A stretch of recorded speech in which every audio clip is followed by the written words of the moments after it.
আগে রেবারের নরেন ঘরে একটা চটি বই বের করে দিয়েছিল। আমাদের কাছে কোনো বই ছিল না, আমরা এই বইয়ের আকাল ছিল। আমি যখন পশ্চিমবঙ্গে যাই আর সেখান থেকে কালেকশন করে শ্রীরামপুরে যাই এবং প্রিয়নাথ বৈরাগীর জ্যেষ্ঠ পুত্র নলিনী বৈরাগীর সঙ্গে বসে আলোচনা করে তার বাবার কিছু হাতে অনেক গানগুলো যেগুলো প্রকাশ ছিল না, আর সেগুলো একসঙ্গে প্রথম আমরা গান বই আমরা ছাপাই এক এক করতে। এটা কত কত হয়েছে আমার তো খেয়াল নাই, না না না না 11-10 তো হয়ে গেছে, এখন মনে হয় ভালো। যাই হোক, প্রভুর কি দাস আমাদের সেবক আর রেবারের মণি ভারই, আর তিনি কথায় কথায় একদিন বললেন যে আপনাদের গান বই আমাদের শখ, গান বই কি ছাপানো যায় না? আর ঠিক সেই সঙ্গে রেবারের মাহবুব চৌধুরী আর সেই কথা বলো যে গোসাই গান বই ছাপালে ভালো হয়। তা আমরা বললাম আমাদের কোনো ব্যাংক ব্যালেন্স যদি দয়া করে তোমরা দাও। ওরা দুইজনে সমর্থন করলেন যে আমরা দেব, এবং এই দুইজনে আজকে আমরা ধন্যবাদ দেই রেভারেন্ড মাহবুব চৌধুরী। তিনি আমেরিকা আমাদের 4টি প্রতিষ্ঠানের উপদেষ্টা তাকে আমরা করছি, ওখানে এখন বর্তমানে আছে।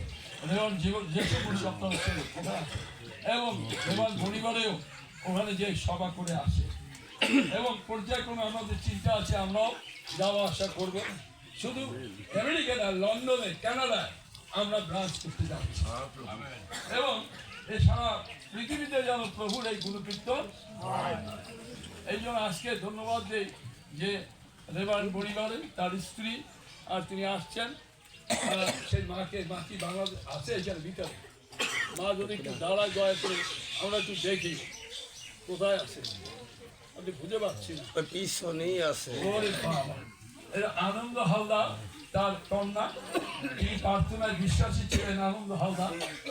আর সেই আনন্দ হালদার যিনি প্রার্থনায় বিশ্বাসী, আপনার তাকে ছিলেন বুড়িগাবাড়ি বাড়ি, আর তিনি নারকেল বাড়ি আর সেই নারকেল বাড়ি, আর তিনি প্রার্থনায় ঘন্টার পর ঘন্টা থাকতেন।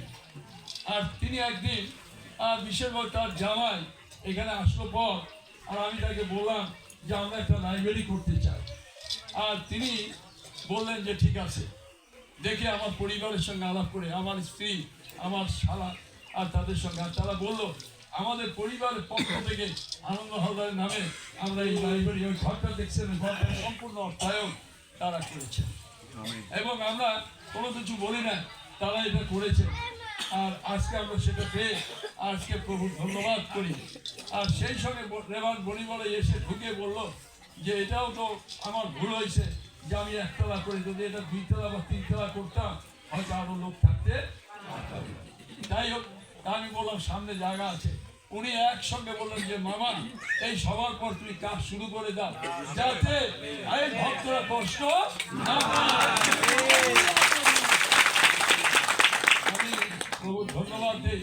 আমি আমার বলা লাগে কারণ আমি মুক্ত পাতলাম, আমি বলবো তার আগেই সে বলে দিচ্ছে। সেই জন্য আমি বলি যে আমরা বাংলাদেশ সেবক সমিতি হস্ত এমন খাদ্য নয় যে ঈশ্বর আমাদের পরিত্রাণ করতে, কারণ এই হাত অনেক বড় লম্বা, আমরা যেখানে দেই প্রভু হাত ধরে আমাদেরকে দেন।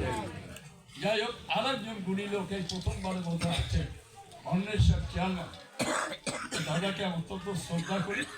আর তিনি এসে ভিতরে প্রবেশ করলেন, ওনার বাড়িতে আমার সভা করার অনেকবার সৌভাগ্য হয়েছে, এবং আমি ওনার বাড়িতে গিয়েছি। আর উনি একজন প্রভু ভক্ত লোক, সমাজ মণ্ডলীতে সেবা করে থাকেন, এবং সেবক সমিতি ঢাকায় ওনার একটা অনুদান আলাদা স্পেশাল থাকে। হ্যাঁ, আমি এই জন্য ধন্যবাদ দিই। তাই আমি এই দুইজনকে আগে বাংলাদেশ সেবক সমিতির সাংগঠনিক সম্পাদককে বলবো, আমাদের বাংলাদেশ সেবক সমিতির পক্ষে 2টি মালা দিয়ে তাদের পবিত্র দিতে, ও তার স্ত্রী, 2জন স্ত্রী আগে 2জনকে পড়াইল। রেভারেন্ড পরিবারই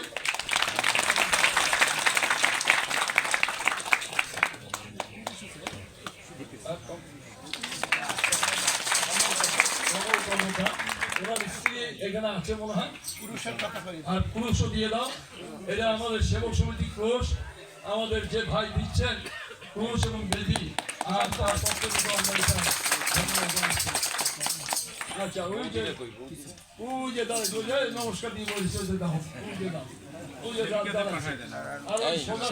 সেবিকে দাও দুজন। আচ্ছা যাই হোক ওদিকে কাজ চলো আর এখানে আমাদের অনেক গণ্যমান্য পালক পুরোহিতরা আসছেন নেতারা আমাদের এই আঞ্চলিকের সভাপতি আঞ্চলিক সভাপতি প্রাক্তন সভাপতি হয়েছে আচ্ছা যাক আঞ্চলিক সঙ্গে সহসভাপতি আছে প্রাক্তন দিয়ে দাও আমাদের সম্মানিত লোক এবং